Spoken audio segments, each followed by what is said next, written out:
Just want to let you lot know that if you're watching this clip on the Fozcast YouTube channel, the full episode is now available to watch exclusively on Spotify, and it's free. Come on. Right, should we go to when you left Chelsea? Okay, so can you remember that time? Because you sent a message to the Chelsea fans, didn't you? You said, I thought I would retire at Chelsea, but life doesn't always turn out that way. What was that like for you at the time? Because you'd been there for best part of 10 years, 11 seasons, yeah. Wow. Well, Well, it was kind of an obvious thing because when Thibaut came, I was still on top of my game, and when you have a situation where you have a goalkeeper who can be your goalkeeper for the next 10 years, and if you don't let him play, he will probably not stay and leave. Then, as a club, sometimes as a player, you don't wanna consider it, and you don't consider it, and you don't care about it. But obviously, as a club, sometimes a club needs to make some decisions about, okay, who you put forward or you don't. And obviously, they made a decision that Thibaut started the season, and as well, he did really well. So, he came his first season, we won the title, he did well. So I didn't play as many games, but pretty much every game I played, I had a clean sheet. And we won all of those. And then it just proved that I can't sit, that I'm not done yet. That I'm way too good to actually stop. And so then I started talking to my agent, and I said, "Listen, let's find a solution for me to move on."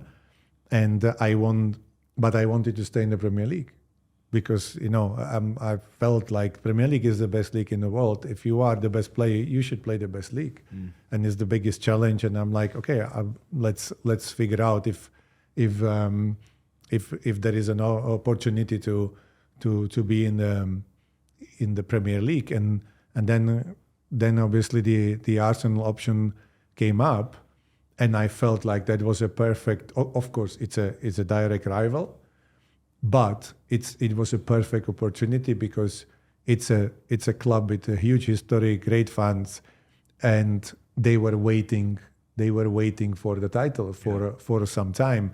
So the challenge was like, okay, great. Can I help the club to get to the winning days and winning the title, getting the other trophies as well, which obviously, as we know.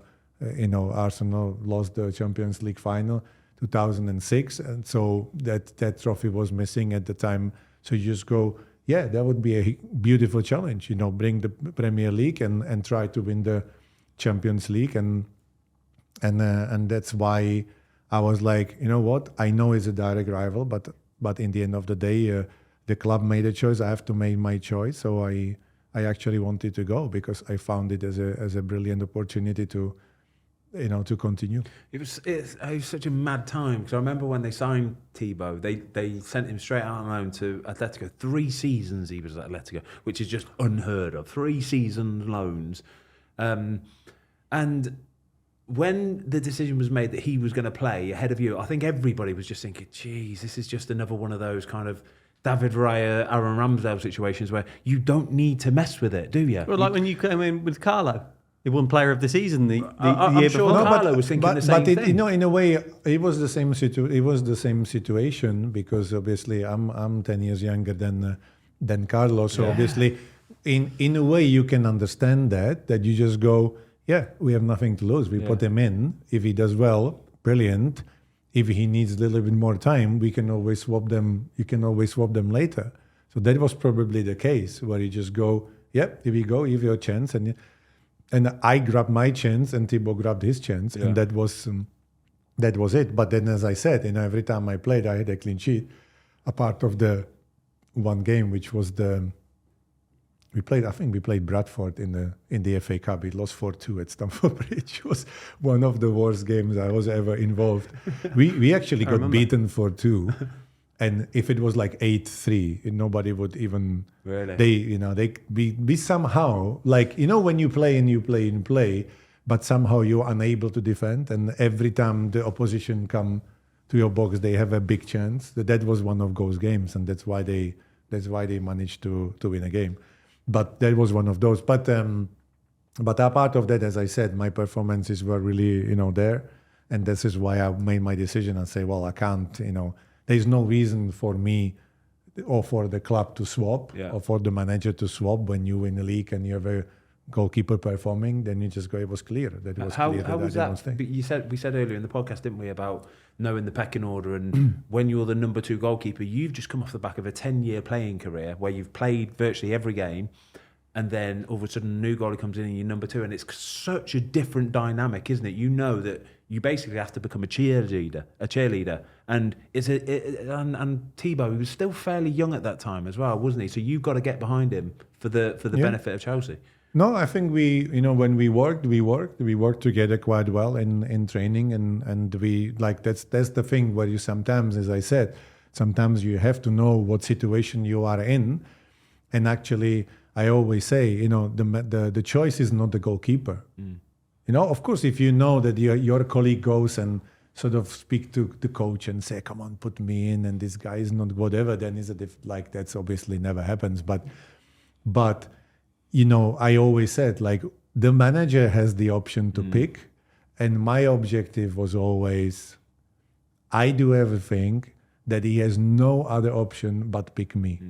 And that was my whole entire career. I was like, okay, this is what it is. If I don't give him any chance to not put me in, that he has no other option, I'm playing most of the games, and this is what I did. And then he has the option, so I can be angry with the manager if he doesn't put me in, but it has nothing to do with your colleague. He's doing ultimately what you're doing. He comes every day, trains every day, tries to be as best as possible to play and play well. So you can't blame him for anything, because he just ultimately does what you do, and the decision is the manager. So whether it was any manager in any club, whoever decided who plays, you have to accept that, or whether you're happy or not.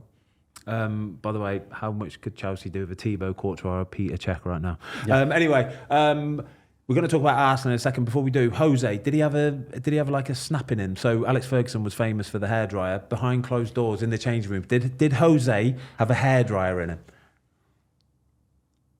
Well, not exactly hairdryer, but you could feel when he was happy or when he was not happy. Yeah, definitely. Steer clear of him. Sometimes everything would be flying in there. There was a table in the middle of, when you have that table where you have these snacks and drinks and electrolytes and all these things, the supplements, halftime you have the gel if people feel like they need more energy in this. So sometimes these things were flying everywhere, because when he got upset, he got upset. When he got upset and he didn't like somebody's performance, you could hear it, it would come out. It would not come out in a nice way. Whatever he had on his mind, it would literally come out. So then you just go, but that's football. Sometimes the emotions, but then the good part is that, it comes out and then it's gone. In football, a lot of times that happens, that, you have an argument or something happens, everything boils over, and then you go back to what you need to do. But of course, he had things in him, definitely, definitely. Sometimes he would not be, as much like that. He would yell at you. He would just ignore you. It was even worse. Cold shoulder. Shoulder. It's horrible. But he didn't have to do it too often. So he was actually, but he was brilliant at half times. Yeah. He knew exactly how to put people in the right place in the right time, and he knew exactly where to actually rip into the team, or contrary to, we walk in and we thought, oh my God, he's gonna kill us.